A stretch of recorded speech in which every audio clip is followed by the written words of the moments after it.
So I saw Starlink for the first time on Wednesday night.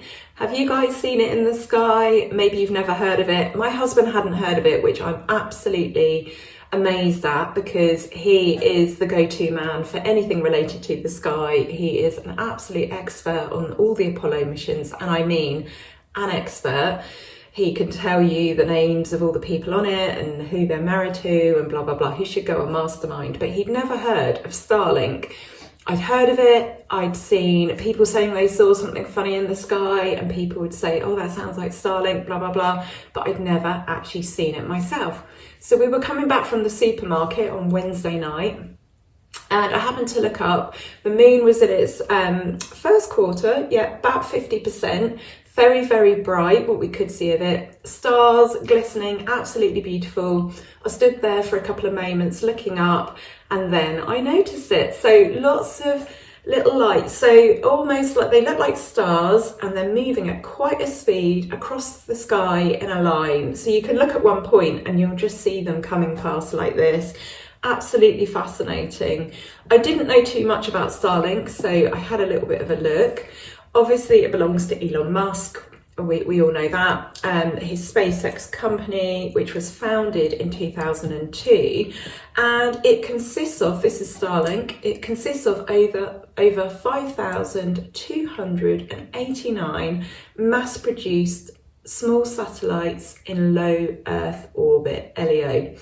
And it delivers high-speed internet to people across the globe, especially to people in underserved areas. That's the point of it. They have their sort of research, development, manufacturing facility in Redmond, Washington. And Starlink itself is set to bring in an annual revenue to exceed £30 billion by 2025, by next year. So I was absolutely in awe. It's very, very interesting, but it does raise a few questions for me. I don't know how I feel about it. For me, beyond our Earth, well, the Earth is sacred, but beyond our Earth, the sky, the moon, the planets, things like that, it's all very, very sacred to me. And so to see this structure in the sky, okay, it just looked like moving stars, but it just, I just find it, one, incredible, and two, it just feels a bit wrong. Astronomers have voiced their concern. They are worried about ground-based astronomy, and they're also worried about the amount of junk, the congestion in the orbital environment. This is like a lot of equipment up in the sky. So SpaceX have attempted to reduce the brightness of it. I can't say that it was particularly bright. It did just look like stars, but then when you noticed it, you could see those moving. They have attempted to turn that down. I suppose it would be better if we couldn't see it at all, but I don't know how I feel about that either. I had a look online to actually see what this internet was all about. I just find this fascinating, and it's about £450 to buy the equipment that you need for your internet, about £450, or you can rent it for £10 a month. And then the internet itself is about £75 a month, which does seem like a lot of money, but it's supposed to be pretty reliable and high speed. So I looked at the install instructions and they were 1, plug it in, 2, point at the sky. And I laughed when I saw that, and then I realised that actually, no, that is their instructions. They're deadly serious. You have to have access to the sky that's not occluded by anything, and then that's all you need. So you plug it in, you point at the sky, you're set up for this internet access. So very, very clever. It does get me asking lots of questions. Should we keep progressing even if it means that we are doing things like this? Because just because we want to do something or we need something, those aren't necessarily reasons, are they, to do something, especially on a scale like this. So what do you think? Have you seen Starlink? Did it impress you? Did that have an influence on how you feel about this? Maybe you've got Starlink internet, let me know if you have. I would really like to know a little bit more about it and about how you guys feel about it.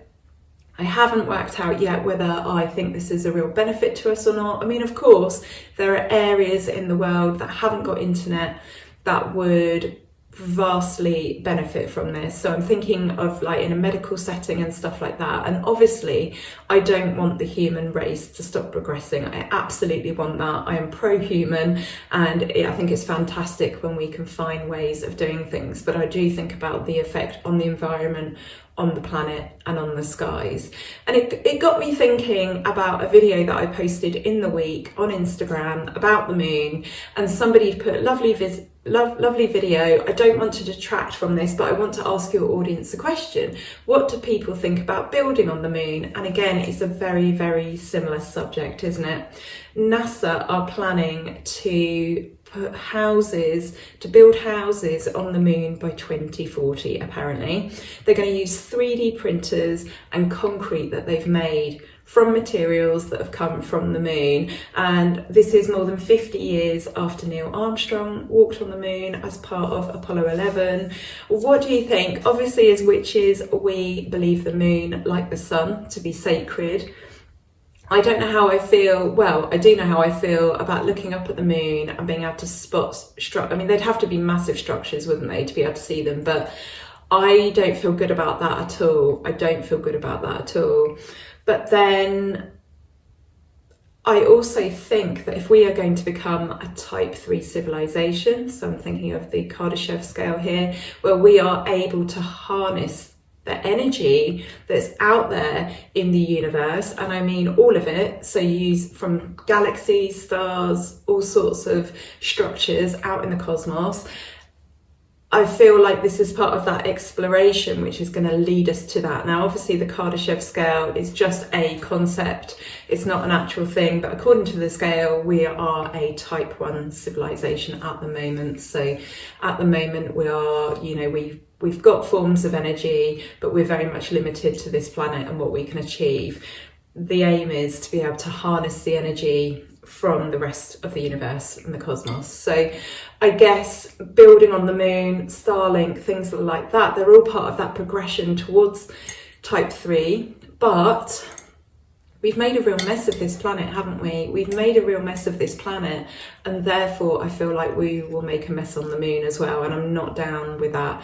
I feel like we need to really tidy up here, really get our literal house in order before we can start doing things like that. I mean, it's like running before you can walk, isn't it? But obviously there are lots of things at play here, you know, like our governments, for example, especially in this country where they are making lots of money, or their buddies are making lots of money out of energy. So it doesn't really suit them to come up with more sort of clean and renewable and alternative sources of energy. So yeah, lots of very interesting things to think about at the moment, in the future, in terms of our planet and what our activities and what we're getting up to. My gut reaction though, when I think about building on the moon and putting things in the sky, I don't like it. It makes me very uncomfortable, and I just feel sad because I feel like we are